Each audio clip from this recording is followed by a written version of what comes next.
your host of the NFL Fourth and Goal Podcast 2023 edition here with my guys Flipside and Wallace Talk. Flip, how's it going? And Waz, good to see you back, man. How you doing this evening?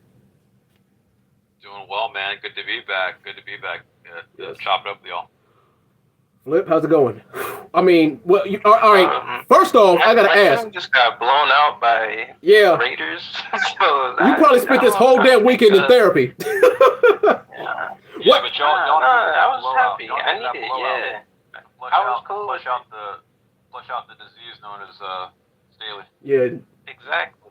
I was 100% cool with it as long as the next day I woke up to him getting fired. That he was fired, and he did. He was fired. So I mean, hey, good week for me.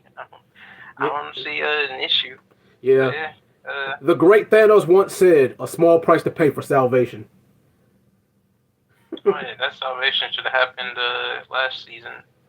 Yeah, I mean the playoffs was the beginning of the end. This blowout was the freaking nail in the coffin. I was expecting him to be gone at the end of the season anyway. Yeah. But I mean, firing him mid-season is fine. I mean, or not. It's like a little bit past mid-season, but firing him now is fine. Yeah. Already starting the new head coach rumors. Harbaugh's already Harbaugh, maybe Belichick. Has to get Harbaugh. Yeah. Harbaugh or Belichick. Maybe Tomlin. Who knows? Well, Mike Tomlin, his contract doesn't expire until the end of next year, so we'll see if Tomlin goes anywhere. I'm not sure. They might just send him packing this year. It depends on whether we make the playoffs or not. You think they're gonna send Tomlin packing after one bad year? I don't think so. I think it's a situation where it's like it's not that he's having a bad year. It's just that they want to freshen things up. You know, kind of like how they did Marvin Lewis, where Marvin Lewis he was doing all right. He was doing decent, and then they just kept bringing him back over and over and over for decent. Yeah. I think the only thing that's keeping Tomlin in that head coaching position right now is the fact that he won a Super Bowl. Pretty much. If he didn't win that Super Bowl, then they fired his ass ages ago, Yeah, and also the fact that he does not have a losing season as of now, but we'll see how that goes. But in better news, how about them Niners? Oh man, I know. Well, you know what? Part of me, my abstinence was I felt like I didn't want to jinx it. Yeah, I didn't want to jinx it. I think the last time I was on, they lost. Then they were on a hot streak. But but just look at last week. Last week was nuts. A lot of the underdogs ended up winning. Yeah, there's very few consistent things going on so far this season. I mean, the Eagles for one, they've had a tailspin, pretty bad loss. I mean, there's been a lot of ups and downs. The Chiefs have looked pretty shaky, but when you look at like San Francisco, they've just been. Again, they've been solid all year. They had a bad 3-game skid. Where a tough game in the rain against the Browns, and then Purdy gets kind of concussed on the end of the Vikings, and then kind of crapped the bed. He was still kind of concussed in that following game against the Bengals. But then ever since then, guys got healthy. They're fine. Debo's back. Christian McCaffrey's potential MVP candidate. Yeah. The numbers that he's putting up, McCaffrey, it's insane. I don't know how he's not getting more buzz. He should be getting a little more buzz than Purdy, but I think for the most part, it's such a quarterback award.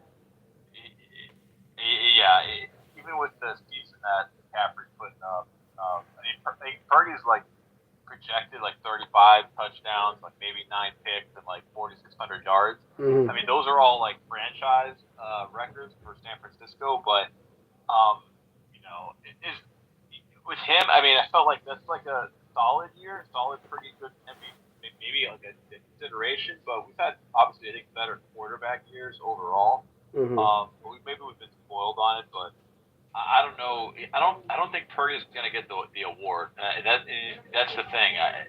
Even if the Niners win out, I mean, Purdy's again. He's been putting up like 4 TD games.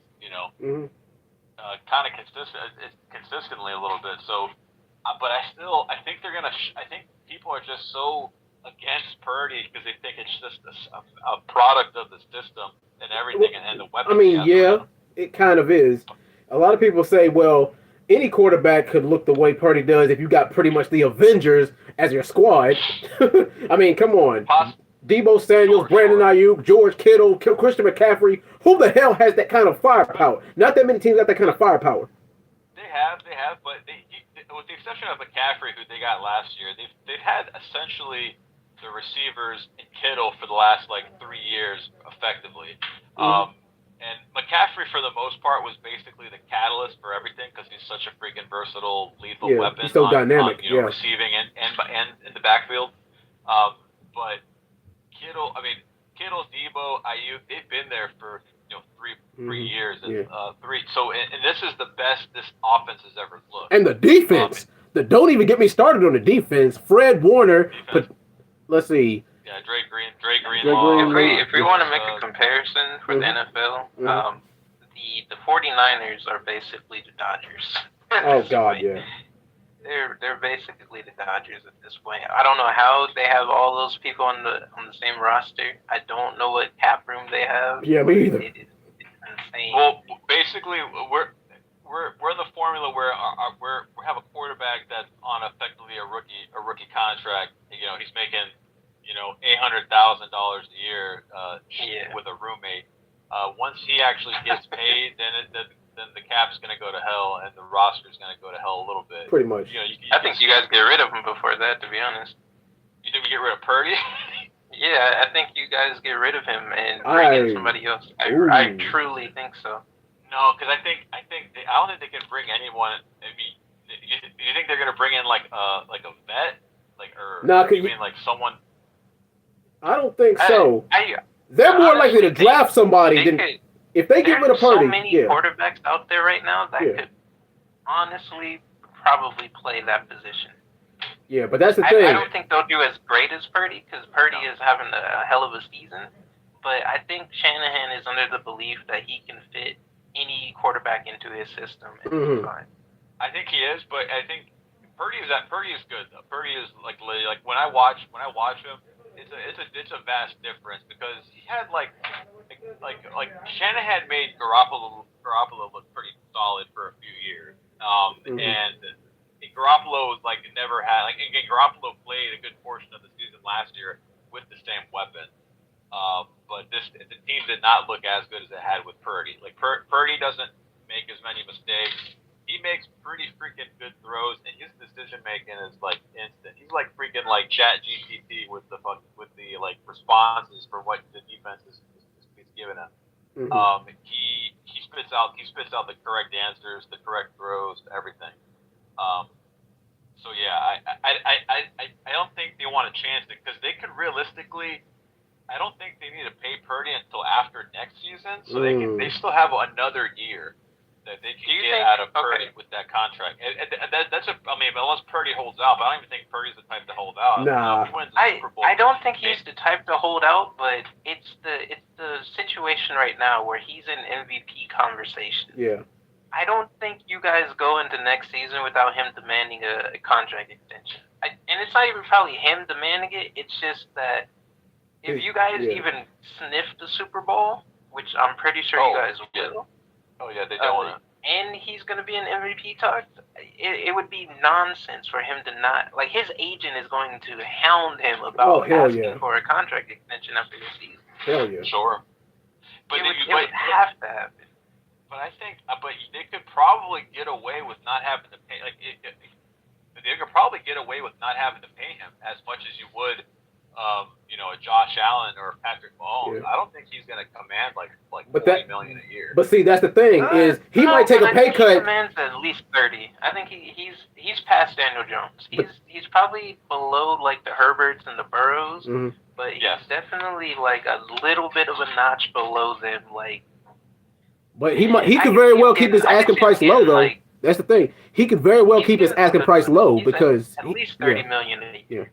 Yeah, like I said, I think he keeps I think he keeps his asking price low just to build the weapons in the O-line around him. He might take the Tom Brady route. Where hell no. You don't think so?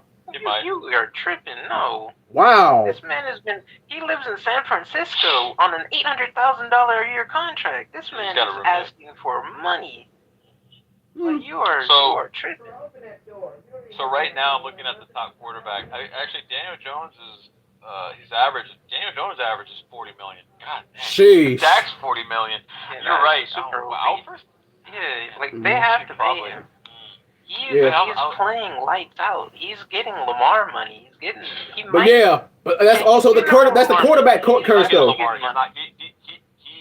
He's not gonna get. I think he's gonna be underneath that, like just a notch below it. So whatever Lamar has, take off maybe like 10 million. But that's the thing though. That's that quarterback curse. The quarterback curse is as soon as they pay you, then you drop in production. Definitely, you're like if Daniel Jones has 40 million, there's no way you guys can disrespect him and not give him. Hell no. So it's Stafford's at 40 million, Dak's at 40, Daniel Jones at 40.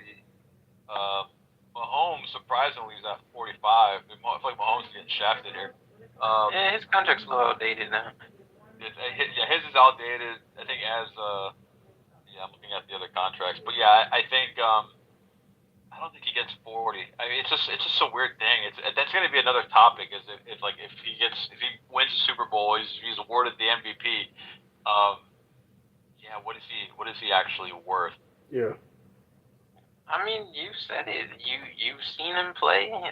He runs the offense the best we've seen. We've seen Jimmy Garoppolo try. We've seen Nick Mullins try. We've seen there was another guy. I think. Trey Lance. Trey Lance. Yes. Trey Lance. No one's I guess he tried it. No one's looked as great as Purdy. Yeah. So it's like, we can sit here and say he's a game manager, but he's getting paid. I mean, Russ got paid, and Russ has looked mediocre as hell. How can you not sit here and say to yourself, as a GM, there's no way you can pay him below like guys like Russ and Daniel Jones. He's putting up insane numbers. What's his average yards per pass? He's like 9.9. His quarterback rating is he's leading like every category. You can say the completion, he's leading it. Like yards per pass percentage. It's like it is insane. Yeah, definitely. So he's definitely getting money. If I'm Brock Purdy, if I'm Brock Purdy, at this point, I'm coming into this offseason and I'm saying, give me an extension. Right. All right. You have to. Yeah. But all right, guys, without further ado, game of the week. I got 3 candidates. I got the, let's see. My first candidate is the Browns and the Bears. Oh, my freaking God. That I swear to God, that ending is heartbreaking, and I'm not even a Chicago Bears fan. That dude... Oh my goodness! Like just the slip of the drop of the catch in the damn end zone. He had it in his hands, and then it popped out into the defender's hands. But yeah, that's one of my game of the week candidates. The other game of the week candidate is Philly versus the Seahawks, because that was an upset that I really didn't expect. Let's see, who was my third game of the week candidate? I'm gonna go Ravens Jags. Those are my top 3. But if I gotta narrow it down, I'm gonna say Seahawks. Seahawks Eagles for my game of the week. But anyway, Flip, what about you? I gotta go with the Seahawks Eagles. Every other game doesn't seem. I can't remember it being game of the weeky for me. Seahawks Eagles one, it was fun. Jalen Hurts flu game, I guess you could say. Drew Lock, I guess he surprised a lot of us. He went out there and balled out. He was putting the ball up there for DK and Smith Nigba and Tyler Lockett, and they came out. It was a little questionable at the end. There was a lot of questionable calls, obviously. But it was fun to watch. It was especially that catch at the end with the little toe tap. I didn't think he tapped toe, but I mean, you can't. There's not enough evidence to overturn it. So, I mean, what can you do? But it was a nail biter. I thought Jalen Hurts was honestly going to go down the field at least and get the field goal from Elliott and take it into overtime, but I don't know. He just choked. you have 2 timeouts, and I mean, all you really have to do is go like 20 more yards. Yeah, I think they had one more timeout at that point, about like 30, 40 seconds on the clock, and he's just throwing these weird, just throw it over the middle. Just go over the middle, spike it real quick, and then get another shot, and then you're there. Jake Elliott can knock that down, no problem. So it should have been a even funner game, but yeah, it's still my game. Waz, what was your game or games of the week? Yeah, like Flip said, there's not too many games that kind of jumped out. For me, it was Philadelphia and Seattle. That was a pretty exciting game. That was pretty competitive and close. Again, I wasn't expecting Philly. I thought Philly would kind of right the ship a little bit, but again, I think obviously Seattle had a lot more to play for. They were definitely extremely more motivated because they're still fighting for a playoff spot. Philly's kind of pretty much comfortable with getting, they're effectively kind of still close for the division, but for sure going to be in the playoffs regardless. But I think Seattle had more to prove and needed to win that game. So kudos to them for coming with that fourth quarter comeback and Drew Lock stepping in and stepping up. Yeah, for me, that was the game of the week. Kudos to them. Right. Now, the team that was most improved, for me, without a shadow of a doubt, has got to be the Buffalo Bills. There's a couple of honorable mentions, but me, Buffalo Bills, regardless, because of the where they came from. They fought and scratched. Everybody, wrote them off. They're like, well, they're done. Josh Allen had a crappy year, and he decimated the Cowboys. Well, the defense had a lot to do with it too, but yeah, by far, Buffalo Bills for the most improved team to me. Anyway, Flip, what about you? Most improved team. Let's go see real quick. Damn, I'm trying to think off the top of my head. Who do I even have as most improved team? What team went out there and impressed me? It might have to be the Bills. Yeah. Maybe. Let me see. Yeah. Damn sure wasn't no Falcons and Panthers. Hell no. Hell no. The Browns looked impressive with Joe Flacco at quarterback. I won't lie. I think Joe Flacco can upset a team in the playoffs if they keep playing like this. That is a pretty impressive one. But I think I have to. Damn. I guess I'll go with the Bills. I think I'm going to give honorable mention to the Browns just because we thought once Deshaun Watson went down that their season was potentially over. But then Joe Flacco came in and he's like, nah, I'm about to save this shit. Oh, yeah. So, I mean, I got to give him props. But the Bills manhandled the Cowboys. It was sad to watch. Cowboys' run defense looked horrendous. It looked horrendous. James Cook was running over him like he was Emmitt Smith out there. Josh Allen, he didn't really stress in the pocket that much. I think Michael Parsons had like a hamstring injury or something, or some kind of injury that kind of hampered him a little bit. But even then, that Cowboys defense just got lit up, and Dak. It's crazy how we went from Dak MVP convos to now it's right back to Dak being Dak. It is insane how fast that turnaround was. Dak just said, no, I refuse. I refuse to be acknowledged. And we had the whole Cam Newton debacle where he was calling Dak a game manager. He was calling Purdy a game manager. And I mean, the allegations, they look a little true for Dak. So,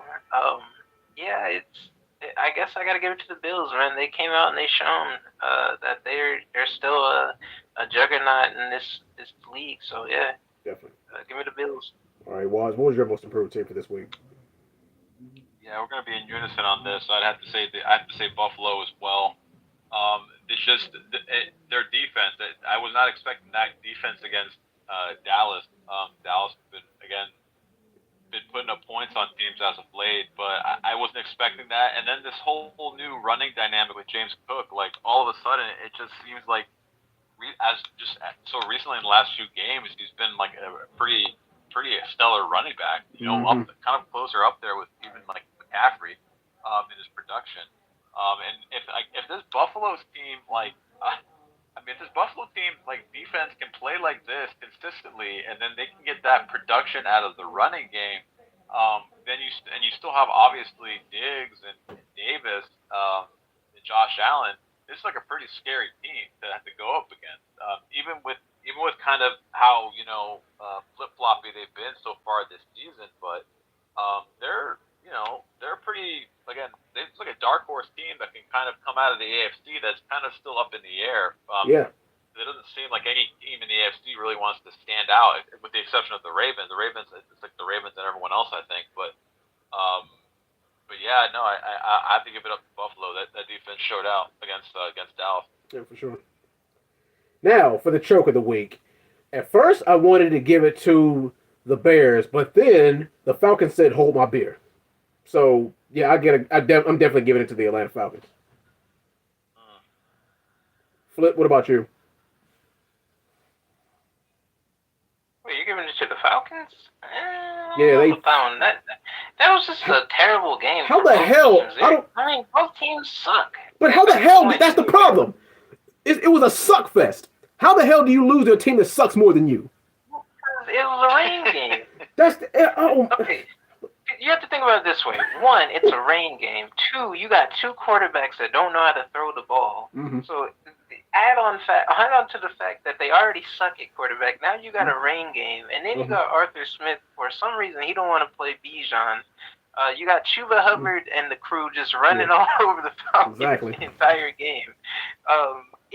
It was just exactly what I expected. It was a shit show. Yeah.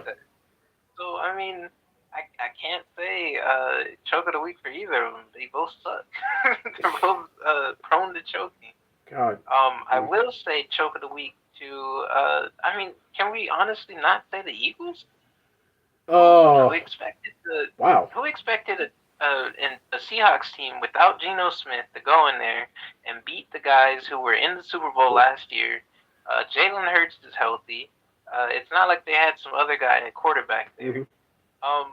Yeah, you got to go with the Eagles on this. Jalen Hurts threw a pick at the end of the game when he could have just easily threw it over the middle to Devontae Smith or A.J. Brown or even Dallas Goedert.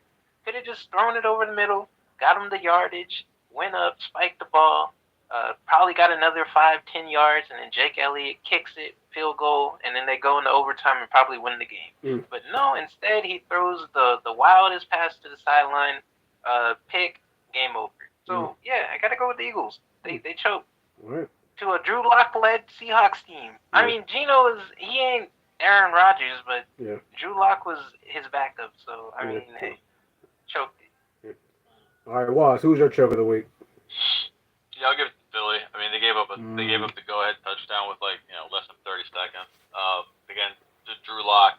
Even though granted they were in Seattle on the road, but I mean, you got to win that game if you're Philly. It's just you guys have lost. They've lost 3 in a row. Just one quick thing. You know how I said, how the hell do you lose to a team that sucks worse than you? I have to retract that statement because I'm a Steelers fan. Yeah, that's right. The Steelers lose to the Patriots. They lost to the damn the Cardinals and the damn Patriots back to back. So yeah. I mean, the issue there is that you guys suck. I mean, it's not even that the defense is the issue here. It's just that when the defense is on the field for 45 minutes, the defense has more time of possession than the offense. Yeah, but that was a crazy ass stat. The crazy stat was we got dominated like the first 6 games of the year. The Pittsburgh Steelers were dominated in offensive, rushing yards, passing yards, and time possession, but yet we won 6 out of those. We won 3 out of 3 of those games. Don't ask me how, but yeah. But anyway, because that defense played above and beyond, and now they're tired. Yeah, that's how. You can't expect them to win you 18 games. Hell no. Ridiculous. And now you guys have a carousel of quarterbacks coming in, and it's like Kenny Pickett, he sucks. Uh, Mitch Trubisky, he somehow sucks more than Kenny Pickett. No, do not defend Kenny Pickett. I gotta on do this it, man. podcast. I gotta do it. I gotta defend not, Kenny. Do not dare defend Kenny. He's not Big Pickett Ben. on this I know he's not Big Ben. I get it. You look. Let's be honest. Mhm. If I were to sit here and say, here's 15 quarterbacks. No. Let's say there's 20 quarterbacks in the league. I'll let you have any of those on your team, and all you got to do is just let Kenny Pickett go. You would do it in a heartbit. Yeah, but look. Exactly. So if you in the bottom 12 of the league, you suck. You are not a good quarterback. Yeah. It's inevitable. But this is his sophomore year, though. I don't expect Aaron Rodgers, Ben Roethlisberger, Peyton Manning type of production out of somebody who's only in their second damn year. But I mean, I'll give him a pass. Desmond Ritter we saying that Desmond Ritter and Bryce Young suck too, but I mean they can still not suck later. But for now, they suck. Yeah. It is what it is. Yeah. I'm not saying you guys are just gonna get rid of Kenny Pickett. But if another quarterback comes and falls into your hands, oh hell yeah. On the bench and let him learn behind him. Yeah. So it's like he sucks right now. Yeah. And now he's hurt, and you got Mitch Trubisky, who sucks even more. Even worse. And now he's gone, and now you got Mason Rudolph, who I didn't even know was on the team still. So, luckily, he didn't play when Myles Garrett played. Good God. Yeah. Yeah. So it's inevitable. Does Pittsburgh draft a quarterback? Do they draft a quarterback this year? I don't think in 2020. Do they draft a quarterback in 2024? We're definitely getting rid. Let's see. Mitch's contract expires at the end of the year, and I don't know what the hell we're gonna do with Mason. But it's gonna be an RG3 and Kirk Cousins situation. Probably. You give Pickett one more season. Mm-hmm. If he doesn't even show any glimpse of like exceptional talent, then you go and draft a quarterback, and you guys have them fight it out for the starting job. Exactly. And more than likely, Kenny Pickett's going to lose that starting job. So, I mean, hey, what can you do? Yeah, but you need three quarterbacks on the team, so yeah. Honestly, it might be Tomlin's last year next season. Probably. If he doesn't get fired this season, he's definitely gone next season. If he doesn't make the playoffs. No, even if you guys make the playoffs, here's the issue. You guys have made the playoffs or sniffed the playoffs or just been close enough to the playoffs every year. It's not going to cut it anymore. Exactly. You need to have a winning team. A team, it's the AFC. And I know for sure that the upper management, all the upper brass and the Steelers organization, they're looking at the Buffalo Bills. They're looking at Mike McDaniel change the entire foundation of the Dolphins.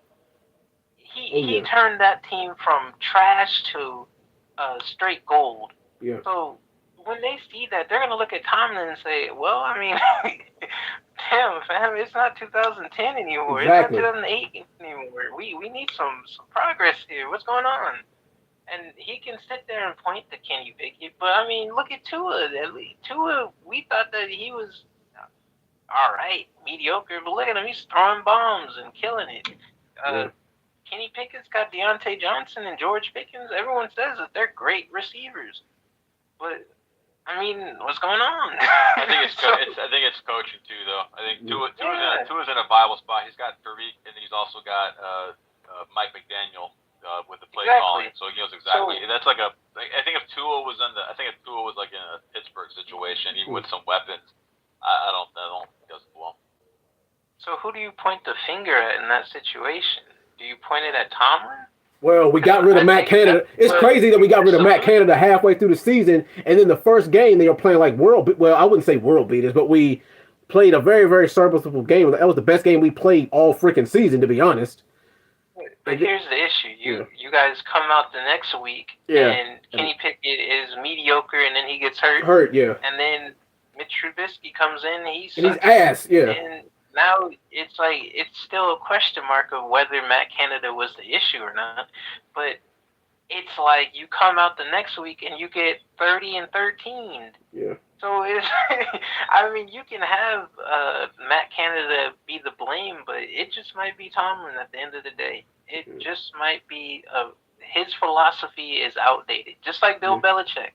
Just like people say, oh, the Patriots, Bill Belichick, he was carried by Brady. Maybe you could say that Tomlin was carried by Ben.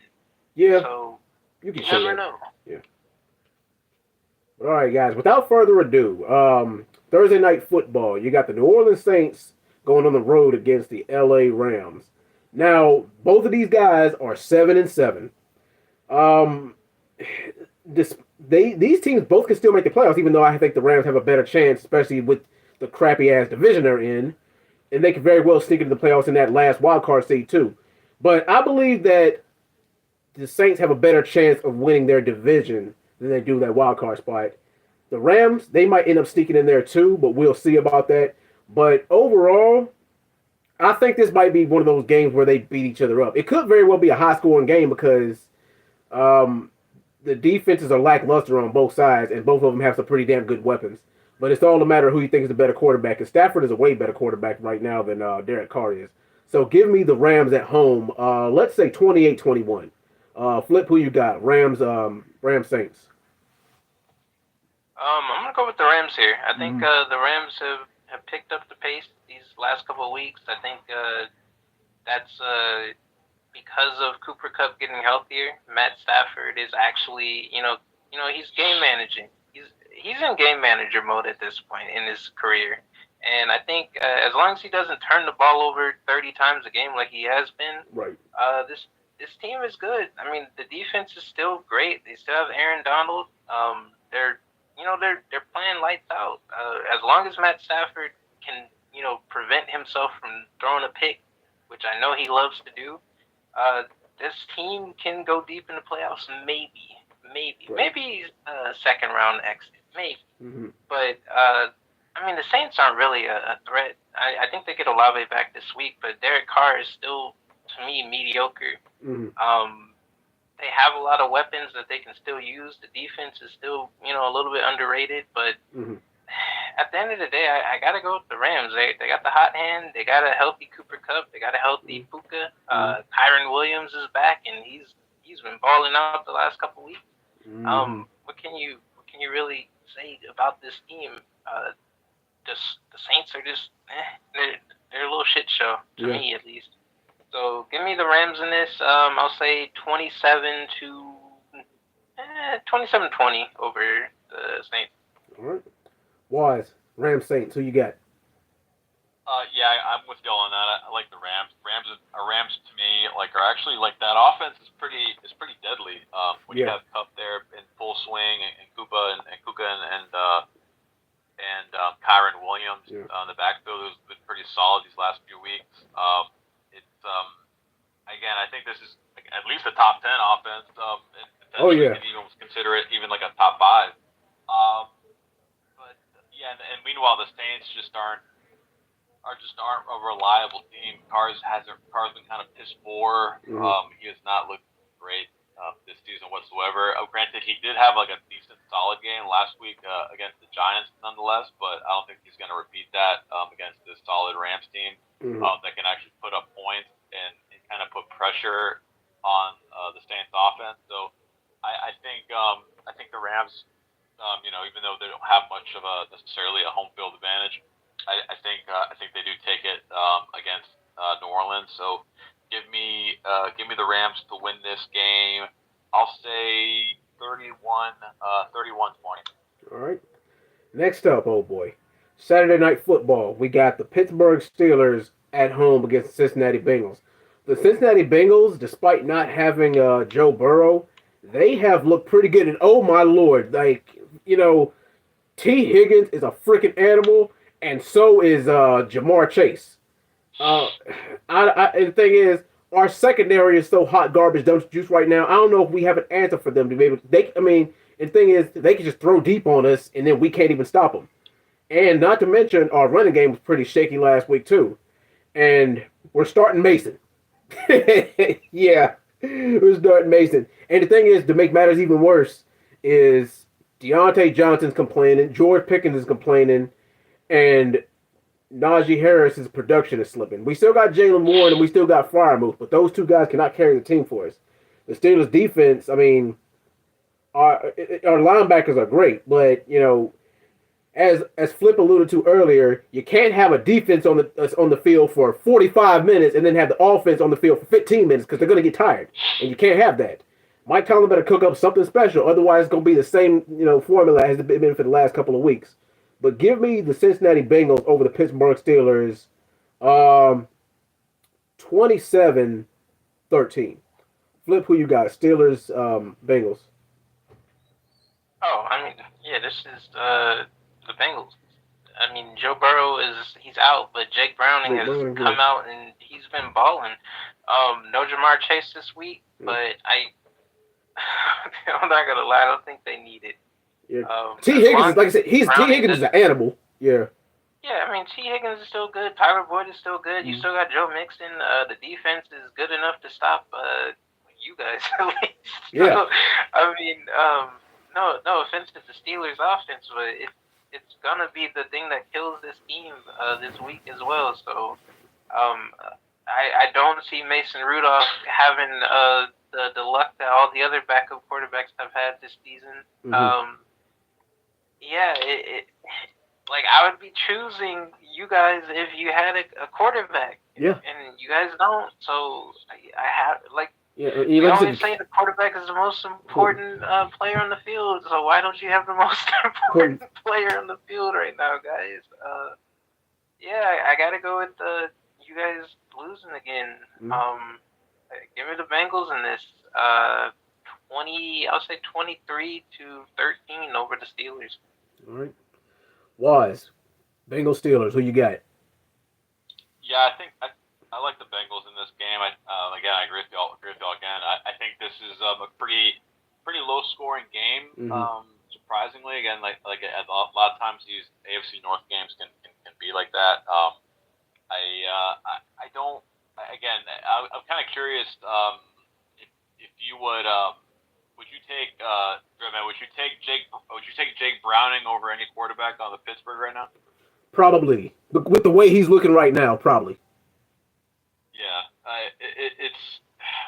it's remarkable. I feel like the season's definitely been like a testament to the diamond and the roughs. These kind of backup quarterbacks that you kind of find and find in these late rounds, or just have them on your bench and then kind of step in and they're pretty competent for several games for sure.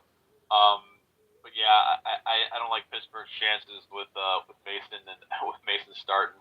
And again, Browning's look pretty solid, filling in the roles there for Burrow. So I like Cincy in this game, but I do think it's going to be a little low scoring. I don't think Cincy needs to do too much. I think you see a lot of Mixon in this game, doing ball control. Give me Cincinnati to win this game. I'll say 23-14. All right. Next up, for the love of Jesus, we got the Buffalo Bills going on the road, if it even matters, against the LA Chargers. Oh boy. I'm gonna make this quick. The Bills are 8-6 right now. They're on the comeback trail. They're like, okay, we're not going anywhere. We're here to stay in the playoff picture. And the Chargers, they just flat out, they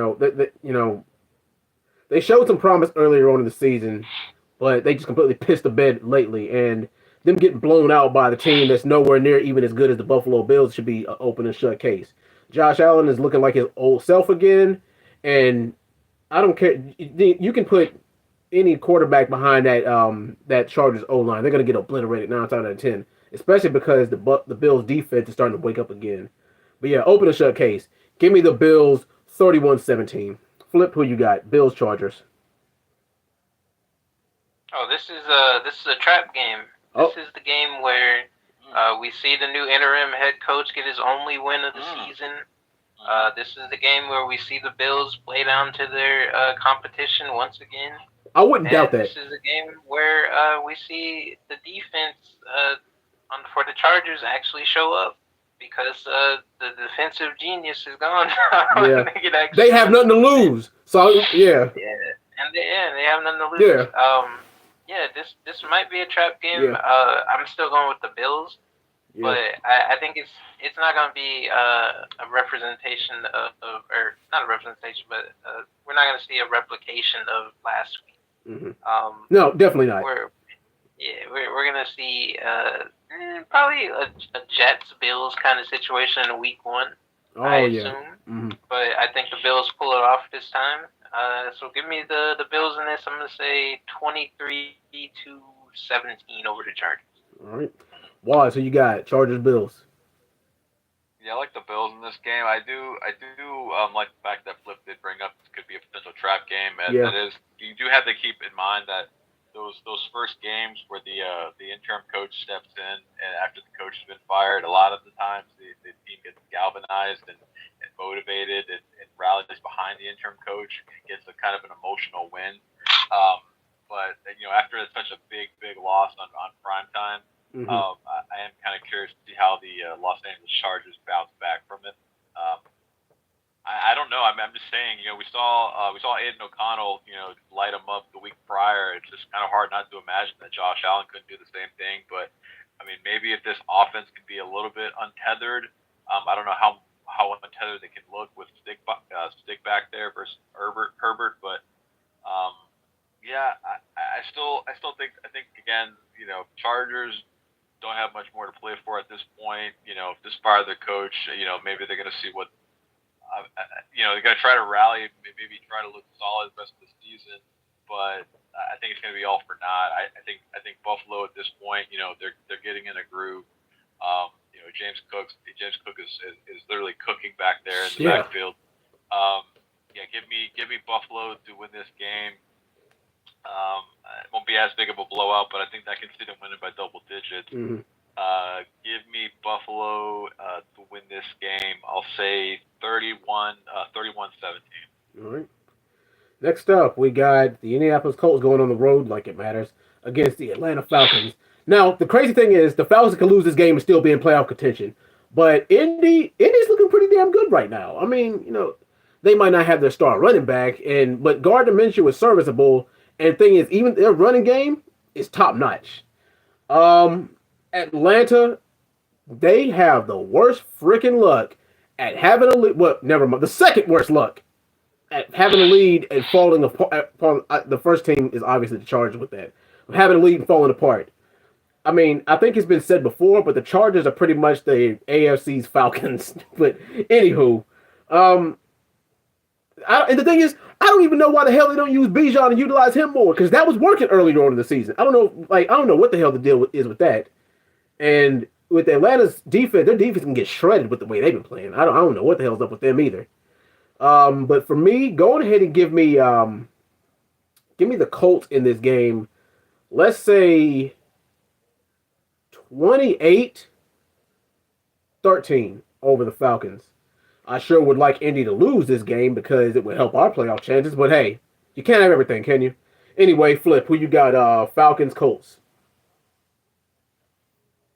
Give me the Colts in this. They're potentially getting Jonathan Zach is. He's leaning towards not playing, but I mean, if Jonathan Taylor plays, it's really a wrap. Better. Yeah. Michael Pittman, he's probably going to be out of concussion protocol somehow. I say somehow very strongly because he got mowed down by what's his name? Damontae Kazee? Yeah. Yeah. If he does play, that'll be a surprise for me. But I mean, I think they just lean on the run game if they don't. And honestly, that's fine because. I mean, what are the Falcons really going to do? Exactly. The Falcons aren't going to run the game up on them. They're going to do the exact same thing. They're going to run the ball just like the Colts will probably run the ball if Pittman's not out there. But the only difference is you got Gardner Minshew who can get the ball to a Josh Downs or an Alec Pierce still. You still got his name Mo Alley Cox out there still. Jonathan Taylor is a great receiving back. So they still have the passing option. Whereas with the Falcons, I mean, they have all the weapons, they just don't really use them. Drake London is great. I thought he was going to have a breakout year this year, but clearly not. What's his name? Kyle Pitt. Should have had a great year, but instead I guess it was Jonnu Smith's turn. And Bijan is getting underused. Why? I don't know. Like Arthur Smith should be fired. He should have already been fired. But Yeah, give me the Colts in this. I think the Falcons. The coach. It's a coaching issue. I don't even think it's a talent issue. I just think it's a coaching issue, and Hmm. I think the Colts are just going to take advantage of it. So give me the Colts in this. I'll say 27-16 over the Falcons. All right. Why? So you guys, Falcons, Colts. Yeah, I like the Colts in this game. I mean, I don't think the teams are too far off. In terms of certainly not in talent in terms of like skill and everything at this point in the season. It looks like Heineke is set to be kind of the quarterback for the team going forward for this down the stretch. It seems. I don't know if that's going to really help or hurt them. I felt like this with Desmond Ritter back there. All the games are always kind of came down to the wire. It was always Hmm. a coin flip. It was really kind of hard to predict and figure out this Falcons team. They very well should have been a lot better than what they kind of put out on the field, considering the talent they have. At running back, at receiver, and that certainly at tight end. Hmm. Uh, meanwhile, it seems like again, a team like the Colts that has had some random kind of injuries and they're kind of been leaning on Minshew. He's been stepping up and again putting them in a position to possibly win like 10 games and Yeah. actually be in the playoffs, which I don't think many would say that would be happening, especially with Anthony Richardson going out. So Mm. I like I like the Colts in this game. Home field is not going to matter much. As both teams are dome teams here in this standpoint. And I don't think the teams are going to get, I don't think it's going to.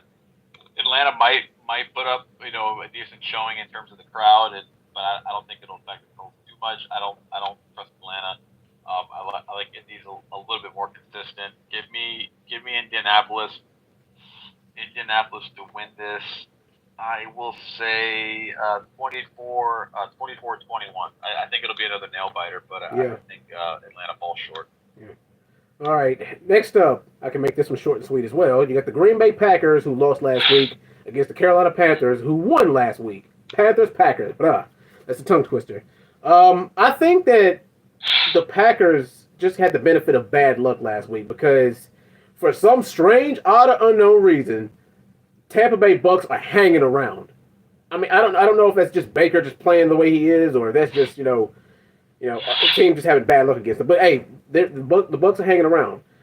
Uh, I can't say that Carolina got lucky last week. I mean, you can say that, or you could just say that the Falcons just sucked more. But whatever the case may be, uh, I think this is Green Bay's bounce back game because they sure as hell need it. Um, there's some people who are ready to give up on Jordan Love. I'm not one of those people. Uh, Especially when you got the kind of weapons he's got. I think that the reason they lost last week is because um, Baker stepped up. He played lights out, and the mistakes that were made on the offensive side of the ball for the Packers. But I think that this is the Packers bounce back game. Give me the Packers, let's say 24-17 over Carolina. Flip, who you got? Panthers, Packers. Oh, this is an easy Packers win. Yeah, Carolina's they're not great. Um, yeah, the Packers are having issues. I think they lost Christian Watson for a couple weeks, but I mean, you Mm, still got guys like Jaden Reed coming out of it, Romeo Dobbs coming out of it. I think they have this dude named Wicks. He's starting to step up. mm-hmm. Aaron Jones is back, and Jordan Love. He's not great, but I mean, it's his first year as a starter, and he's improving more and more. So he's trending upwards, so that's a good sign. But this Panthers team is just not in a good spot. Bryce Young is probably going to get trampled once again because that O line is terrible. Their defense is all right, but I mean, you can only have so many three and outs before the Packers start to score. I don't think they need Christian Watson that badly to beat the Panthers. So give me the Packers in this. I'll say 24-10 over the Panthers. All right. Wise, Panthers, Packers. Who you got? Yeah, pal. I'll make it short and sweet. I like the Packers. I think they would bounce back. I was kind of surprised with Carolina in that performance last week, it was kind of surprising. You know, granted, Carolina doesn't have their first round pick, so they don't have any reason to tank. And I'm sure certainly they want to try to see what they can get, and try to finish up with a solid season. You know, with Bryce Young and all that. But I think the Packers. You know, I don't. Granted, I think the Packers, for the most part, I haven't checked the standings. I believe they're pretty much not are pretty much out of it. Yeah. I don't think they're winning the division. I don't think they're getting the wild card, but obviously I think they're a lot more solid with Jordan Love back there. Give me the Packers to win this game. Let's say 24-17. All right. Next up, this is a good one. You got the Houston Texans at home against the Cleveland Browns. Browns 9-5, Texans 8-6. Cleveland had a dogfight against the Bears last week of all teams. Houston barely lost last week as well. This is a very interesting game. I'm gonna have my eyes closed on this one because this is a playoff implications game for both of these teams. And they very well could see each other in the wild card again. You know, if things both go their way. I like Cleveland. Well, you know what? If C.J. Stroud plays in this game, then give me Houston. But I might just play it safe and say Cleveland. Give me the yeah, he's not playing. He's already missing practices and everything. Hell, so yeah. Already trending downward. Yeah. Oh boy. But yeah, if that's the case, go on ahead and give me the Browns in this game. Let's say 27-20 over Houston. Flip, who you got? Browns, Texans. I got the Browns in this one. I think the issue here is that we saw a Texans team win against the Titans team that they looked terrible. I don't know if it's the O-line or what, but Derrick Henry has looked very mediocre this year. Mm-hmm. Will Levis is not that guy. DeAndre Hopkins, I don't know what he was thinking when he said that he wanted to go to a winning team that had a chance, because it damn sure wasn't this Titans team. I think Derrick Henry had like 16 carries for 19 yards. It was some ridiculous stat line. Yeah. Yeah, it's just I can't give the Titans or the Texans a lot of credit in this one because I mean that Titans team really beat themselves last week. Meanwhile, we see the Bears. The Bears are actually looking good in this second half of the year. Justin Fields, before he got hurt, was out. You know, he's going out and beating teams that we thought they had no chance or no business beating at all. He comes back. He almost beat a Browns defense that we basically consider top 5 in the league. He gave him a nail biter. So, I mean, it's just Joe Flacco's kind of saving the day here. I think the same thing happens with this Texans team. I don't think that Texans O-line is any good. They're just going to get trampled over by Myles Garrett and those guys. And you don't really dare throw against them. So unless Devin Singletary has a great game, this is another open and shut case for me. I think the Browns win this because Flacco's out there. Give me the Browns in this one, 23-16 over the Texans. All right. Wise, Browns, Texans. So you got?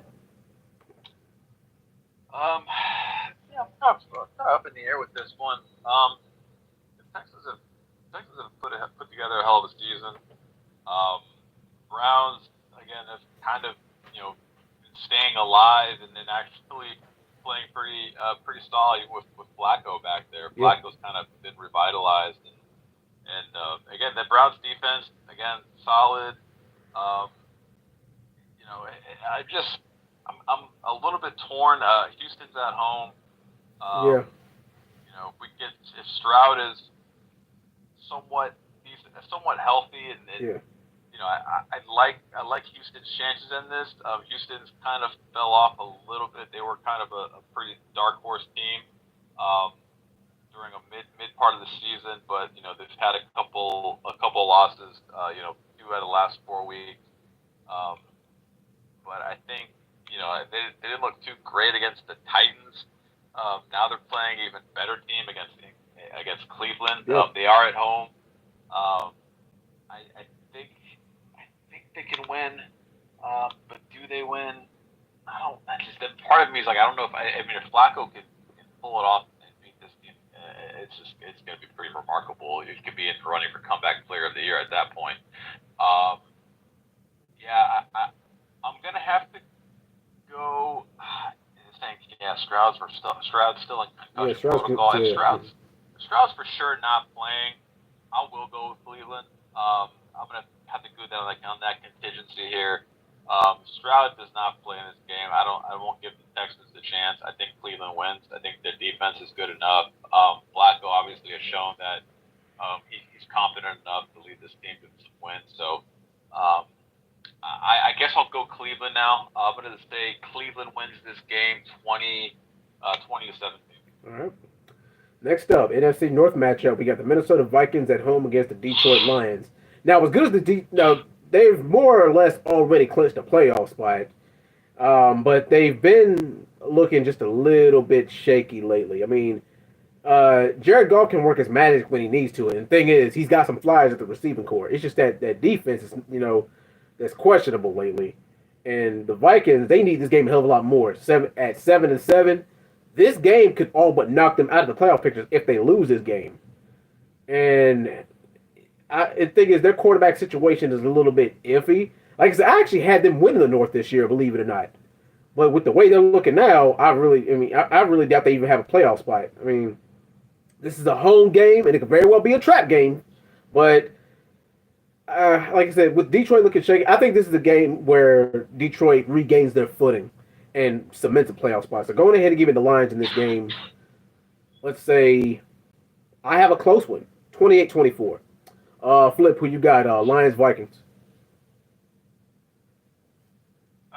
Division game.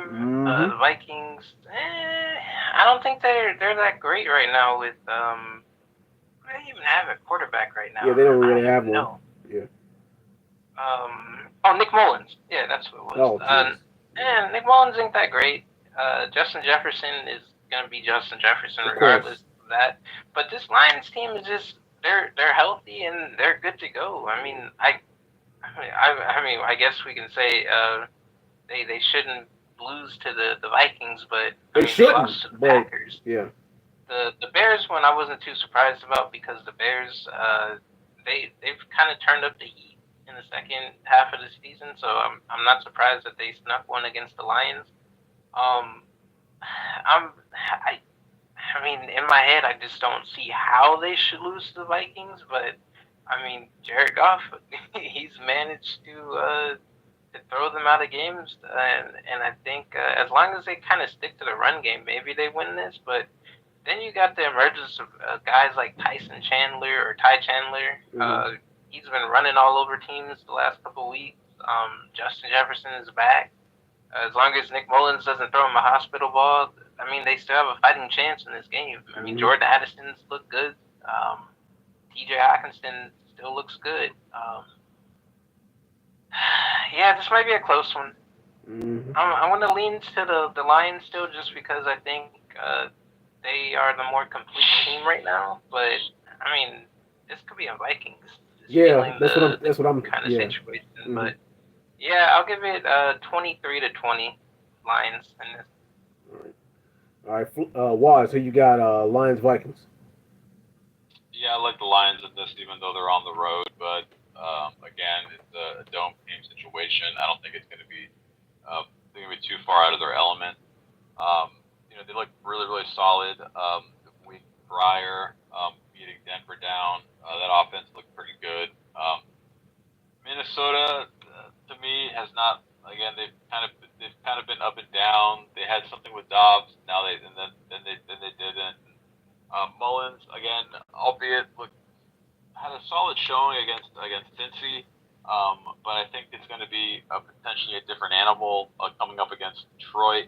I think the offense is a little more potent. I think it's going to be more pressure on Minnesota to keep up with it. Now, granted, they definitely have the horses to keep up in the race against keep up with Detroit. Yeah. To an extent, but I just don't necessarily trust the quarterback play of Mullins. I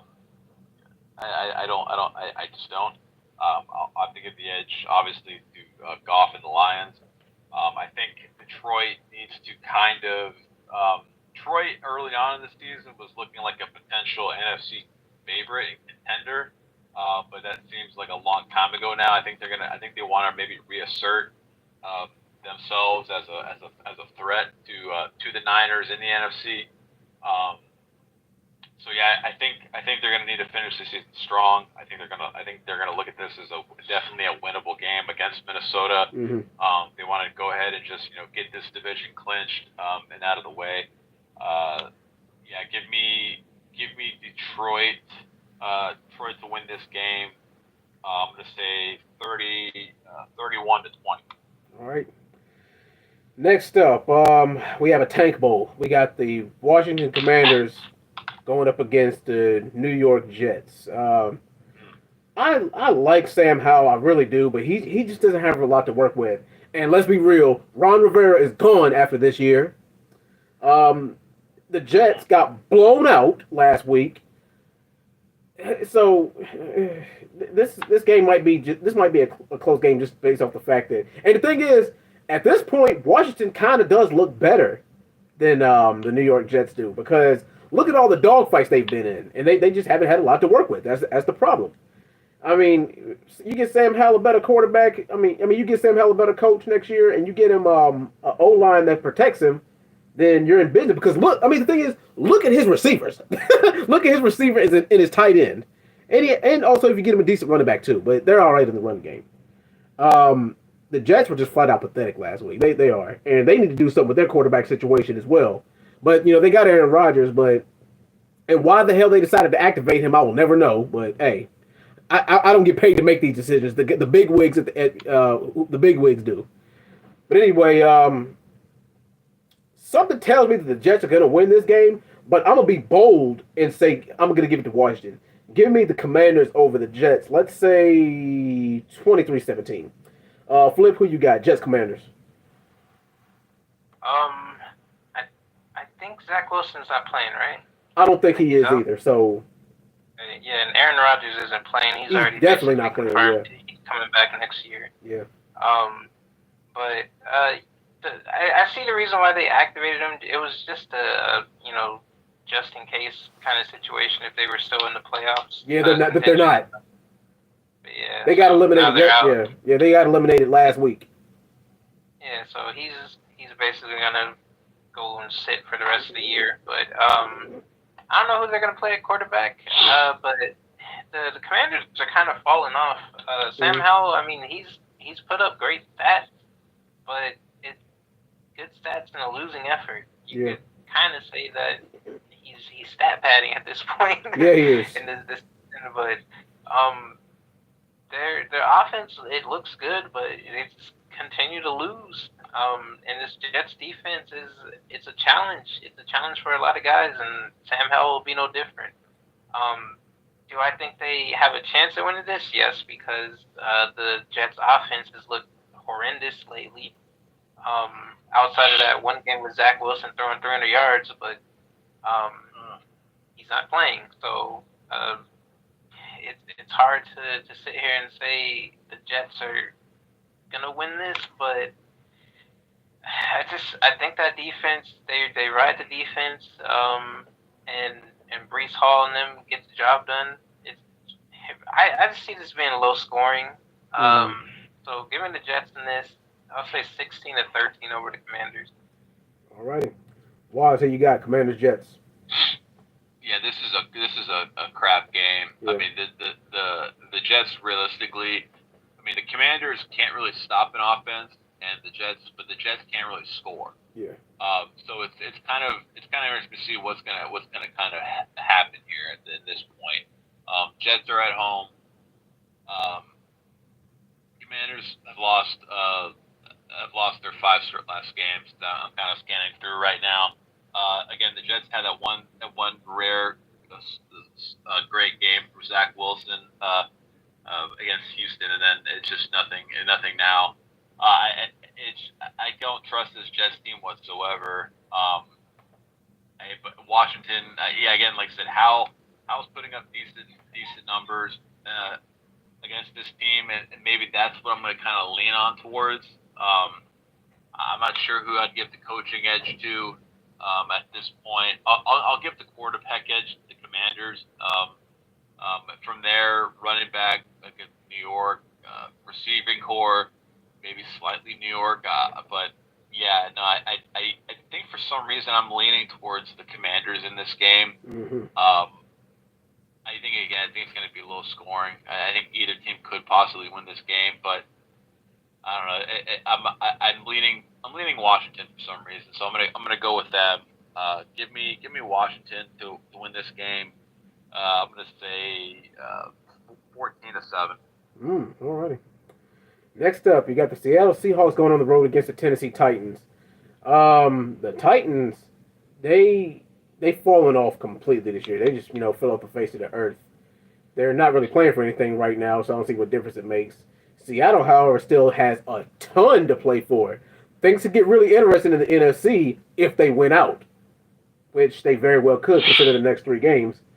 But yeah, I don't think. And the thing is, Drew Lock looked pretty damn good last week, and he's a hell of a lot better than what the Tennessee Titans got going on right now. And you could even say that the Seattle for sure has better wide receivers, and their wide receiving core is a lot better at this point, and the running game is about even. But the thing is, you stop Derrick Henry, you stop 90% of the Tennessee Titans offense. In the defense, Seattle is leagues ahead of the defense because I don't know what's going on with their situation. Open and shut case to me. Go on ahead and give me the Seahawks in this game. Let's say 31-17. Flip, who you got? Seahawks Titans. I think this is a dogfight. I think this is another situation where we see the Titans defense do their damnness to keep them in the game.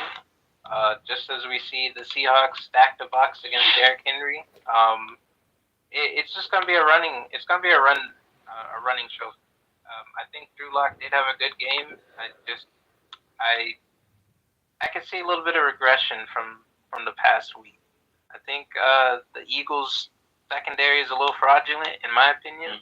Mm-hmm. And I think the issue was that Kenneth Walker was running all over that team. Mm-hmm. Kenneth Walker was getting crazy yards on each carry, and that opens up the passing game even more for Drew Lock. Not really the case for the Titans here because the Titans' run defense is pretty damn good.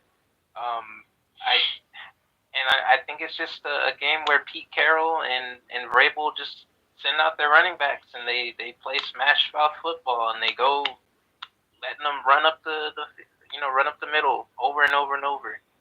Get a couple throws in. We don't see Drew Lock having a crazy game, but I just think it's gonna be like a mid-scoring dogfight. I think both teams duke it out, and I got the Seahawks edging it. But I don't think it's going to be anything crazy, nothing special. So give me the Seahawks in this one, 22-19 over the Titans. All right. Wow. So you got Seahawks Titans. Yeah, I think I agree with Flip that it's going to be a closer game than people might suggest. I think Seattle's going to be going to have a little bit of a letdown after kind of a dramatic victory against Philly. Monday night. They're going to have they're going to have the short week. Whenever you have whenever you have kind of like a dramatic win on a short week, the team's going to come out a little bit flat. And I think, like as well as it is, I think on the road against the Tennessee team that Flip mentioned with a good stout run defense, I think this is going to be a closer game. I do like Vrabel over Pete Carroll from a coaching standpoint. I'm just again not sure if Drew Lock can kind of carry that momentum 2 weeks in a row. I think he's going to maybe have more of a down to earth game. The following week here against Tennessee. But again, it's going to Will Levis. I don't know if he's going to be able to carry this team and do put up that many points against Seattle. So I think it's going to be close. Um, but no, I still, again, I'm going to lean towards the team with more to play for and everything like that. Um, give me Seattle to win this, but I do think it's close. I'm going to say they win this 21-17. All right. Next up, you got the Battle of South Florida. You got the Tampa Bay Bucks at home against the Jacksonville Jags. Um, the Jags got cooked last week, but they got cooked against a formidable opponent. Tampa Bay, they had a surprise win against the Packers last week. This one is kind of tough. I mean, like, because if you look at the Bucks are in must-win mode. I mean, the thing is, and God forbid, uh, Jacksonville falls off, and then they end up because I think they win the next couple of games because I mean they hard to believe that they were in the top three seeds. Now they're more or less a wild card spot, but they can get a 10-7 record or maybe even better at this point, and they can get that top three seed. Um, Tampa Bay, they're in a garbage division. So, and thing is, I think they got there at the top right now of the NFC South. Mm-hmm. Um, is Baker May the here's the question: Is Baker Mayfield a better quarterback than Trevor Lawrence at this point? Doesn't matter. True. It does not matter, and I'll tell you why. Mm-hmm. Trevor Lawrence is beat the fuck up. He's basically the Andrew Luck right now. Oh yeah. His receiving core is beat up. Christian Kirk is out. That team is just they're beat up. Travis Etienne, he hasn't looked that great in the second half of the year. Calvin Ridley, he might as well just go and put on a prize picks bet at this point. Mm-hmm. He's disappeared half the season. Yeah, it's a damn shame. It's like they're letting him down. It's not really the receiving core's fault entirely. I mean, that O line is just getting Trevor Lawrence beat up. He's had so many leg issues this entire year. It doesn't really matter if he's better than Baker Mayfield. Baker Mayfield has Mike Evans and Chris Godwin still. He's got Rashad White going insane. And that defense it's still formidable, and they have something to fight for. Meanwhile, the Jags, yeah, they still have something to fight for, but I'm honestly on the defense that the Colts are going to steal that division at this point. So. Maybe. Yeah. Trevor Lawrence is better, but he's just beat the fuck up. Yeah. So I can't really say. It's crazy, but yeah, my final score give me the Bucks in this game. Give me the Bucks 27-24. It's gonna be close, but yeah. Who you got, Flip? Bucks, Jags. I got the Bucks in this one. Mm-hmm. I think we see another week of the Titans and the Texans and the Jags losing, and then the Colts sneak up to that 9 wins and take the division for now. And this Bucks team is not bad. We have to remember that this is the same Bucks team that won the Super Bowl a couple years ago. They're not bad. It's just that Tom Brady's not there anymore. Yeah. And Baker's been serviceable enough to get them a few wins. Baker is not a terrible quarterback. He's probably in the top. You could say he's top 15. Yeah, top 15. Like on the lower end. He's putting up Baker's putting up similar numbers to what Brady did his last season. Yeah. And that's saying something. And I'm not surprised about that because Mike Evans can get it done with any quarterback, and Chris Godwin he's talented, and Rashad White is good. Like they have a good team. It's just we kind of underestimated because Brady's gone, and we thought that O line was going to be terrible, and that O line has done enough to keep Baker up. So I mean, yeah, it's just I got to go with the Bucks here. They're the healthier team, and they have something to fight for, just like the Jags. So give me the Bucks in this. I'll say 24-17 over the Jags. All right, Wise, Bucks, Jags. Who you got? Yeah, I like the Bucks in this game. We're kind of in unison on this, and with a lot of picks. To answer your question, like I said, I still would take Lawrence over Baker. I think with Baker, I think it has to be the right situation.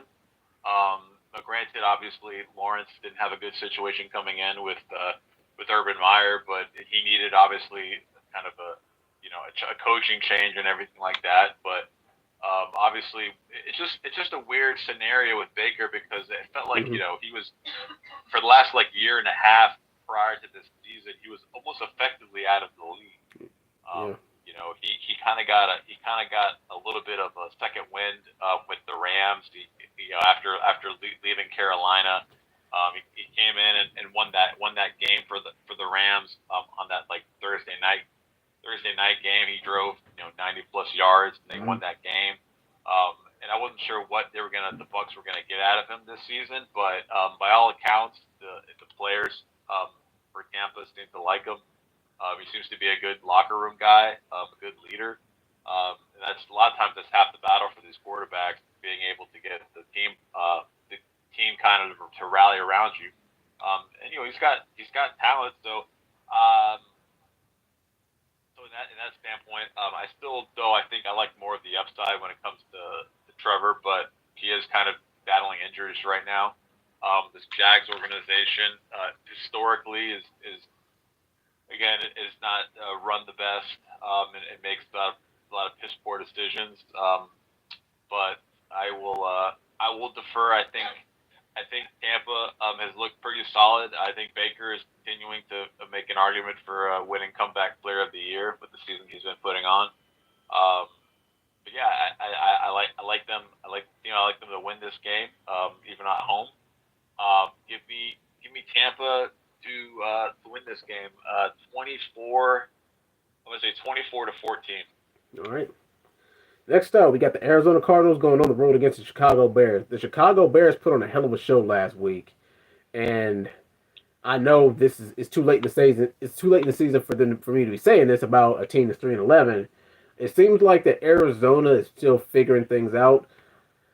I don't know if I think it's a question mark if Kyler starts next year. And the thing is, you know what? I think he might because he didn't really get a chance to this year. He came in halfway through the season.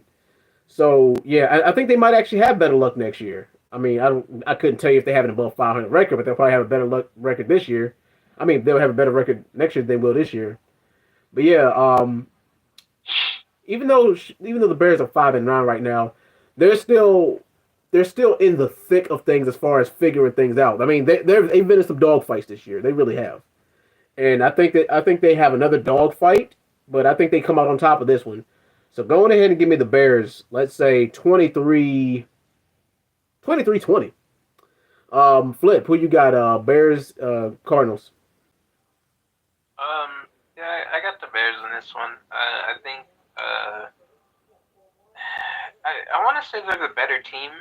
They are. I might be right in saying that. Mm-hmm. I do like DJ Moore and Justin Fields getting more chemistry. I do like that we've seen Justin Fields kind of take off more in the running game. And it's helped them win games and keep them in games. And their defense is playing pretty good. Meanwhile, the Cardinals, I think they're just trying to find a way to make their tank look not so suspicious. Yeah. Kyler, I mean, he's trying, he's trying to win games, but it's just inevitable. You're gonna keep losing, and I think they keep losing this week. I think they keep him next year though. I don't so think do I. they draft a quarterback. I think they go for Marvin Harrison or somebody and kind of rebuild from there. Yeah, give me the Bears in this game. I'm gonna say 20 to 14 over the Cards. All right. All right, Waz, so you got Bears, Cardinals. Yeah, I was interesting because I was maybe leaning Cardinals. I think the Cardinals actually have a little bit of moxie. Yeah. I think for the most part they tend to not even against a team like San Francisco or against some of these more solid teams, they tend to keep it kind of close. I don't think the Bears for the most part have the firepower to put the Cardinals away, and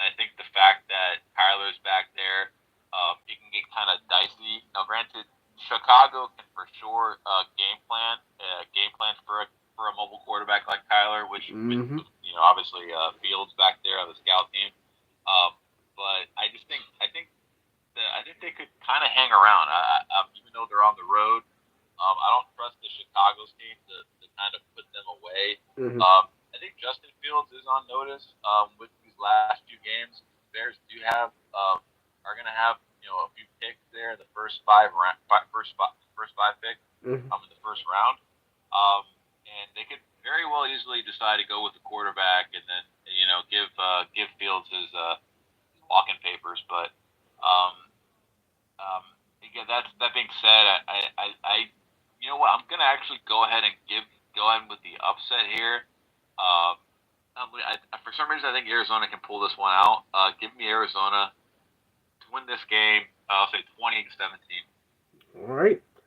Next up, woo! We got the Dallas Cowboys going on the road against the Miami Dolphins. Dallas got spanked last week. Miami, they looked pretty decent last week. I mean, they did. And the thing is, look at how they look without Tyreek Hill. I mean, and is he active next week? Or is he active this upcoming week? Or is he still out? I'll see him. I'll see him on the injury report. Yeah, I'll see him on the injury report. Oh boy. Now, a lot of people are saying that the Dallas Cowboys got exposed. I mean, because it was like they got a 10-4 record, but most of their wins have come against teams that are below 500, or teams that haven't really proven themselves. And I think you can make that argument. You can say that as a valid claim. But they're going up against a team that's a contender right now in the Miami Dolphins. The Dolphins' running game is freaking amazing. And the thing is, the Dallas, they're an offensive firepower, but it's just that their defense lately hasn't been able to hold anybody. And you can't do that, especially on the road against a team that has as much firepower as Tua and company. I mean, Dak has got Dak, at the beginning of the season or midway through the season had an argument as a top 5 MVP candidate, but if he loses here, then that goes up in smoke. And I think that I think Dallas, I think they got the tools it takes, but if you ask me who would I trust more in the clutch, I trust, especially on a road game, I trust Tua more than I trust Dak in the clutch. But I think that the Dolphins take care of business here in a very, very close one. Give me the Dolphins 28-25. Who you got, Flip? You got the Dolphins or you got the Cowboys? Give me the Dolphins in this game.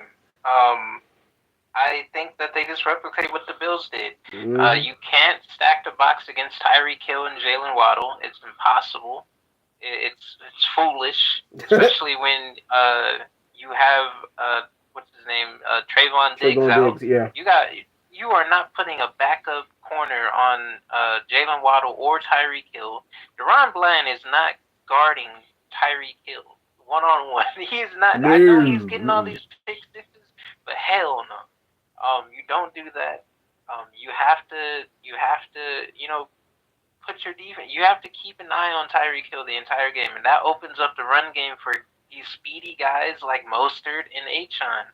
And we see what James Cook did. So they're just gonna replicate what the Bills did, and it's honestly, I mean, it's gonna come down to whichever quarterback doesn't throw a pick. Yeah. Both of these guys are very turnover prone. We see Tua throw pick sixes all the time. We see Dak regress into old Dak every time that we give him praise. Tony Pollard has looked not that great. I don't know what's going on with Tony Pollard, but he doesn't look that great. Like, you could honestly say they should have just kept Zeke and had him playing in the back as second fiddle still, because he's not a starter. But yeah, I think it comes down to coaching and whoever is going to throw the pick first. So it's basically take your bet on, is Tua going to throw the pick or is it going to be Dak? I think it comes down to that. I think it's basically going to be a shootout. But I'm going to lean towards the Dolphins just because Tyreek Hill is busted and they're speedy as hell, and Mike McDaniel might be my favorite coach in the NFL. So Give me the Dolphins in this. I'll say 35-28 over the Cowboys. All right. All right. Why? So you got Cowboys Dolphins. Yeah, it's going to be a kind of interesting matchup. I can see this definitely being a high-scoring game. I trust the coaching staff with Miami more so than with Dallas. Trust Tua a little bit more so than Dak. I like the weapons a lot more in Miami. This is going to be a road game for Dallas. Dallas has yet to win on the road. Mm-hmm. They haven't done so far this season. Obviously, shaky outside of their stadium. So I'm going to give the edge, and I think Miami is going to be putting pressure on that team, that offense. I think I'm not sure that Miami's had a pretty solid job of keeping Tua upright, not dealing with too many sacks, and obviously, putting himself at harm's way with those concussions. We'll see if that can be maintained against that front seven with Dallas, but I don't know. I think Miami's going to show up. I think they're going to put up a lot of points. I'm inclined to think that Dallas can definitely keep up in terms of with the points for most of the game, but I think Miami's going to edge them late in the fourth. Give me Miami to win this game. I think it's high scoring. Miami wins this 37-34. All right. Next up, you got the Denver Broncos at home against the New England Patriots. Denver kind of fell flat last week. Now they got a 7-7 record. New England, they're more or less in tank mode, but they're going to try to, fight tooth and nail. But I can go ahead and make this one quick. They say Belichick has, his formula of taking away your best weapon. But who the hell in that secondary for the Patriots is going to stop Jerry Jeudy? Who? I can't think of anybody. Jerry Jeudy gonna stop himself. What do you mean? Jerry Jeudy is the most underwhelming receiver on that team. They're taking away Cortland Sutton and letting Jerry Jeudy just do whatever he wants. Because but the thing is, can they do that? Can they? Yeah, Jerry Jeudy sucks. I wouldn't say that. He's got the athletic ability. Great. I don't know if it's Russ or him, but somebody on that team is to blame, and I'm pointing fingers at both of them. Yeah, true. Cortland Sutton is the best receiver on that team right now. Yeah, and that's the thing. Do you double Cortland Sutton? I mean, yeah. I mean, you have a safety over the top on Cortland Sutton. Yeah. You don't really fear their run game. Javonte Williams he's decent, but he's nothing that's going to be, oh man, he's going to kill us on the ground. And Russ is a game manager. Yeah. He's better than some dang Bailey Zappi, though. Come on now. Yeah. But Bailey Zappi has been having some decent games the last couple of weeks. But decent's not going to cut it against them. Decent is not going to cut it on the road. Yeah. Against the Broncos, it will. They're not great. But let's be honest. Russ he's all right. He doesn't turn the ball over. He does enough to win a game, but that's a formula. But my point is this enough? Can you pick them comfortably? Can you pick them? What I'm saying is, can you pick them comfortably over the Broncos? I can't. No, but I can't pick the Broncos comfortably over the Patriots. That's not enough for me to pick them. I'm sorry, especially at Mile High Stadium. Yeah. Look, honestly, if we're talking 2012 Patriots, you might have a case. But with the way they look right now, no. We're talking 2013 Broncos, then yeah, you got a case. Yeah.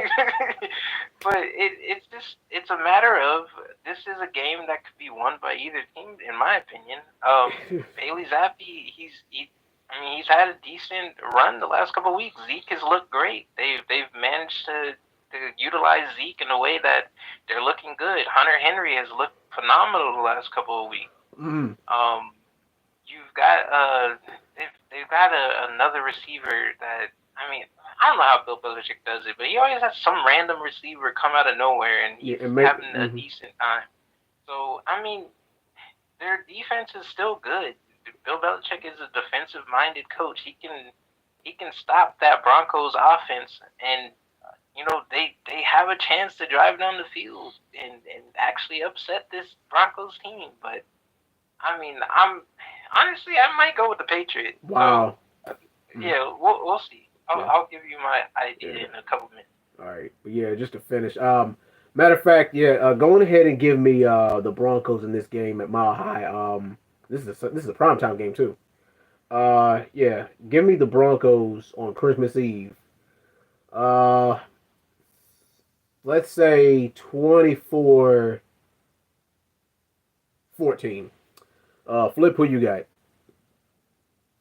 Final score. Yeah. Uh-huh. I might have to go with.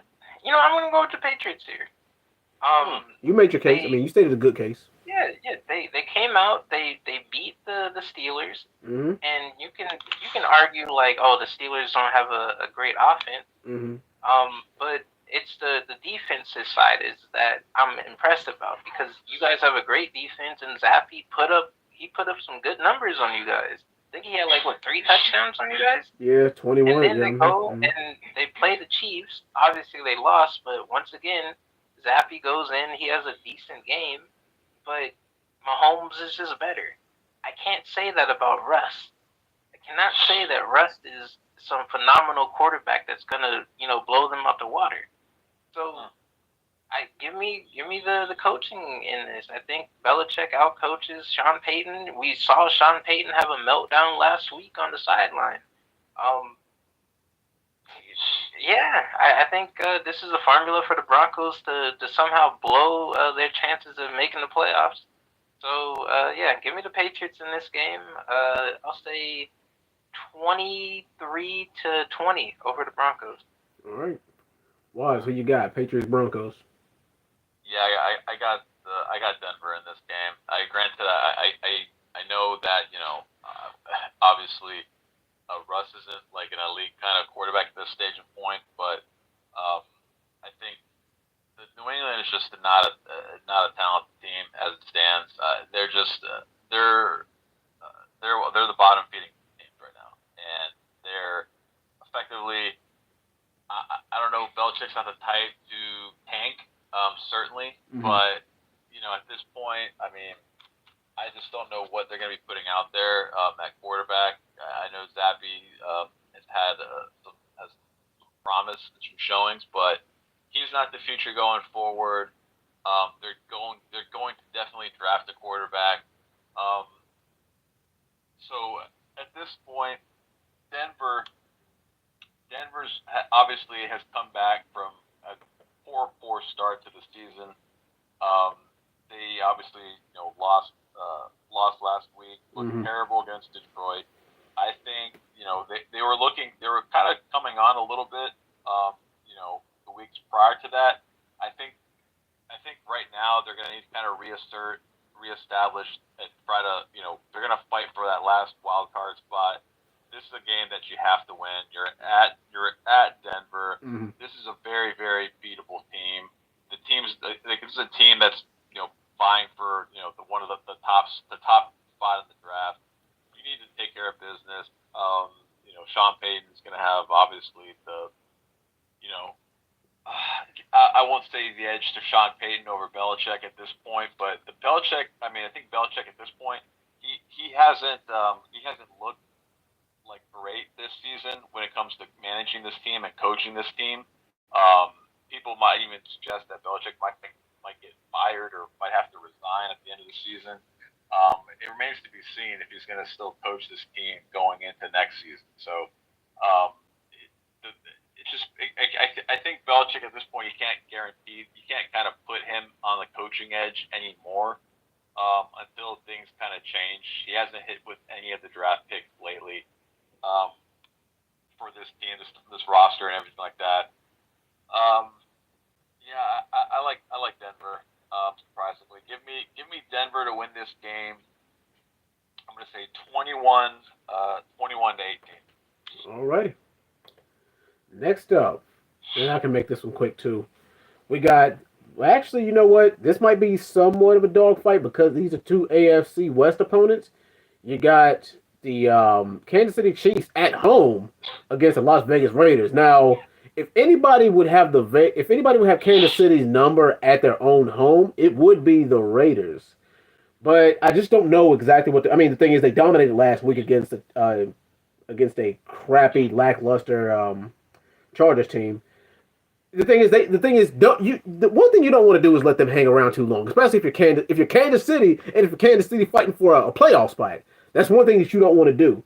I actually got this as a dogfight, but I have Kansas City just scraping away with it. Give me Kansas City. Let's say 31-27. Flip, who you got? Chiefs, Raiders. This is a Chiefs game. I expect the Raiders to give them a little bit of a dogfight just because you got Max Crosby on the defensive end. Oh yeah. But no, this Chiefs defense is it's good. They're definitely going to give Aiden O'Connell a run for his money. And Mahomes doesn't have any weapons, but he's still fighting up against guys like the Bills and everything. I mean, we just saw them almost beat the Bills, the same team that just blew out the Cowboys. So the Raiders, they're not good. Yeah. So yeah, give me the Chiefs in this one. I'm gonna say 27-16 over the Raiders. All right. Why? So you got Raiders, Chiefs. Yeah, I have to pick.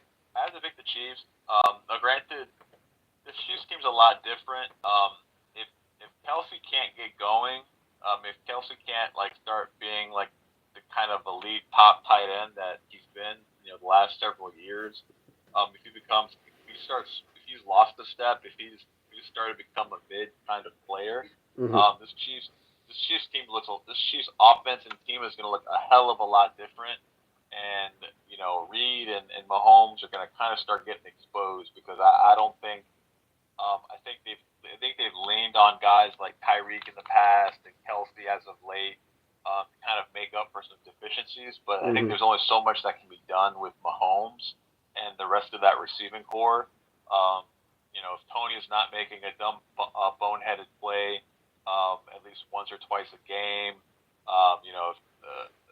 if someone's not dropping the ball, right in the end zone, it's just, this team's not as solidly coached, and the offense isn't as potent as it has been in the past.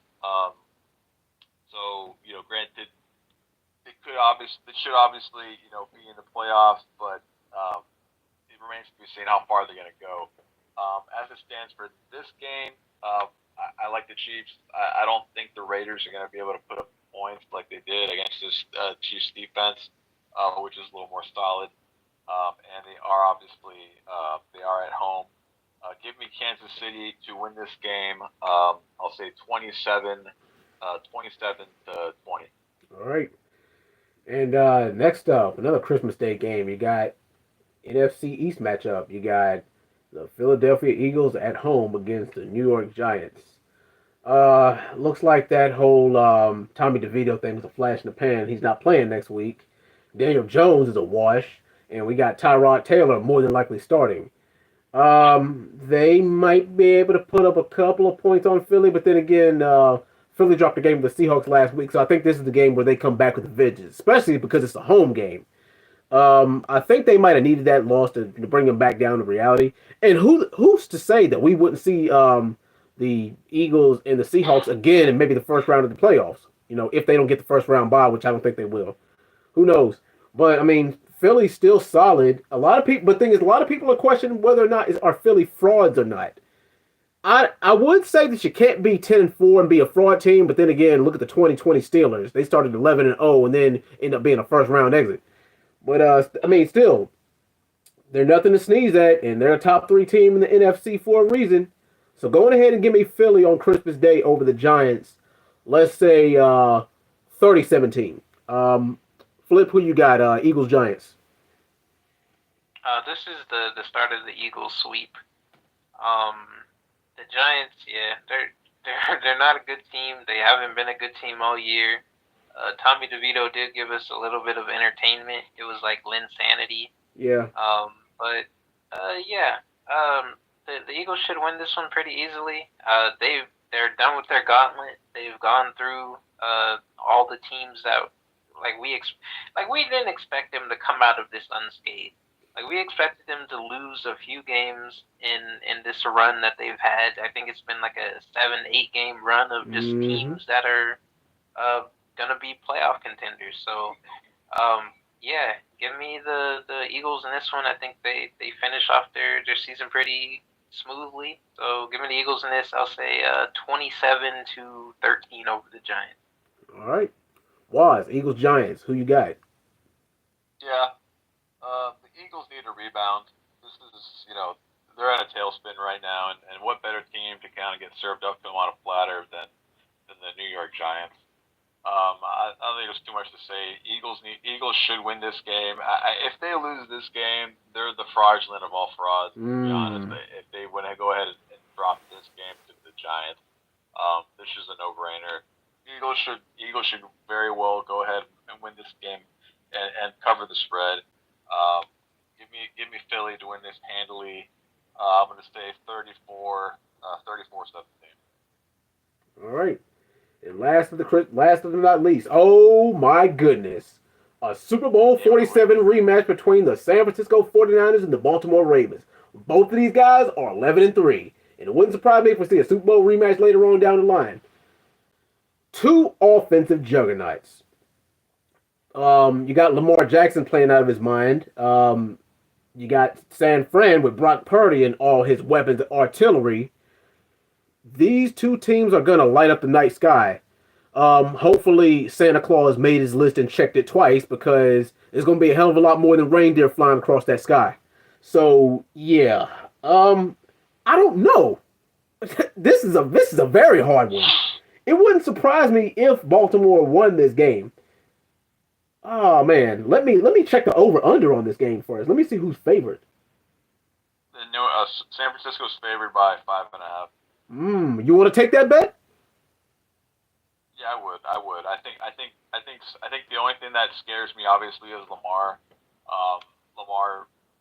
I think Lamar has to put up like crazy rushing numbers Yes, and yes. for throwing but which he could. But we have the linebackers. We have fast linebackers. Greenlaw and Britton Warner. Greenlaw and Warner can both spy him. It's the margin of victory for Baltimore to win. Baltimore really would have to get a monster game from Lamar. Meanwhile, I don't think San Francisco necessarily depends on any one person or thing to kind of key them in. I think like I said, there's too many pieces on San Francisco that they don't need one particular weapon to go off. Kittle could have a monster game. Devo could have a monster game. There's a lot of ways for them to win. I think the only way that Baltimore wins is Lamar has to go off both on the ground and in the air. Yeah. But man, give me San Fran 31-28. Flip, who you got? Eagles. I mean, sorry. Ravens, Niners. Yeah, I agree with Waz here. I don't think the Ravens have a chance in this game. Really? No, I don't think so. Wow. They're the kryptonite of the Ravens. They have a pretty solid secondary, which, to be honest, you have an Odell Beckham who is probably past his time. I think he Zay still got Flowers, it. he's all right, Yeah. but he's not gonna beat you. Mm. He's not a receiver that you fear like an AJ Brown or a CeeDee Lamb or a Devontae Adams, those guys. Mm. And like Waz alluded to, they have fast linebackers. That's Lamar's kryptonite. Lamar's whole thing is that he can beat you to the edge, and if you have guys like Greenlaw and Fred Warner who are right there, all up on you, and they really don't have to worry about the front four because you got guys like Hargraves, you got Nick Bosa, you got Chase Young. So even if Lamar sits in the pocket, he's gonna get sacked. These guys are going to go for his head. Mm. The run game has looked pretty mediocre. They just lost Keaton Mitchell. That's their home run hitter. So now they're relying on Justice Hill and Gus Edwards in that backfield. It's not looking great for this team, and I don't think that defensively they can stop this 49ers team because, once again, you've got Christian McCaffrey who's having a monster season. You've got a guy like Brock Purdy who doesn't turn the ball over. Yeah. You've got guys like Deebo Samuel, Brandon Ayuk, George Kittle, all can make big plays on you. Yeah. So who are you going to defend? Who are you guarding? Because they can kill you anywhere. Yeah. And then if you get the ball back, they're going to kill you because they're literally your kryptonite. Right, yeah. So, yeah, give me the 49ers in this game. I think in the first half it might be a little bit low scoring, but once again, as the 49ers always do, they just run away with the game. So, Yeah. I'm going to say 49ers 33, Ravens 20. All right. Flip. Waz. Who you got? Ravens? Niners. Yeah, I have the Niners in this. I'm convinced. Again, it's probably extreme strong bias for me, but I don't think there's a team. I don't think there's a team that can beat San Francisco at this point if they're healthy. I don't. As long as they're healthy, I don't think they lose again. I think this is effectively, the team that won the Super Bowl. This could very well be the Super Bowl matchup again, and it could be. Obviously, we're about 10 years removed from the lights out game in New Orleans. But I think, Baltimore. The only thing what Baltimore needs to do is they need to get a 2-digit lead, and they need to get it early. Oh yeah. That's the only situations that the Niners have maybe struggled and shown some weakness in is if the team gets up on them early, and Purdy and the team has to play from behind. That's again been the only potential chink in the armor that people still think is a potential liability for San Francisco. People aren't quite convinced that this team is a team that can play from behind. The Niners and Purdy, they've been great front runners, and that's been effectively the position that they've been most of the year. There hasn't been many games where the Niners haven't had a solid lead on teams for the most part. So Baltimore's recipe right now is, again, like I said, Lamar has to have a big game, but they need to score early, and they need to put up a decent sized lead early. Potential, hiccups the Niners present is having to come from behind, and then Shanahan having to make some mid-game or late-game adjustments. For the most part, if things are clicking for that offense early, and Shanahan's game plan hitting his script, his first 20 plays or somewhat, or everything's scripted, everything's down to a T. He doesn't need to really make many adjustments. Certainly not early on. If Baltimore can shake them out of that rhythm early in the game, they have a puncher's chance. But I just don't see that happening. I think San Francisco wins this pretty handily. Give me San Fran 37. I'll say Baltimore 21. All right. Well, that'll do it for this week's edition of the Fourth and Goal podcast. Waz, Flip, any final thoughts before we sign out tonight? Not many.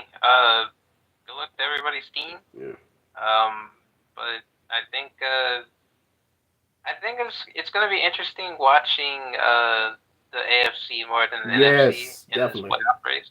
I think the NFC is basically it's not case closed, but I don't really care about the NFC. Yeah. It's very top heavy. We already know who's going to come out on top and those guys already clinched the playoffs. With the AFC, it feels like it's anybody's game at this point. Yeah, any team can upset. I could even see the Browns upsetting somebody. So I'm actually looking forward to the AFC more than anything this week because I don't know. We're gonna see a lot of teams just sneak in and maybe steal a couple spots. So, All right, Waz, final thoughts? Good luck to y'all's teams. Glad to be back doing this with y'all. Again, I think, like you said, I think the AFC playoff positioning is a lot more interesting. So many teams are, only a game back. Like I'm looking at these standings right now. Like Denver, like the 11th ranked team in the AFC is really only a game back from the playoff spot. It's ridiculous.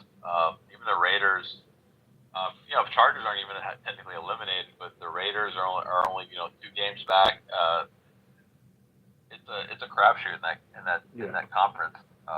NFC is less enticing, but it'll be interesting to see who kind of clinch the AFC spots. We'll see if anything gets more clear.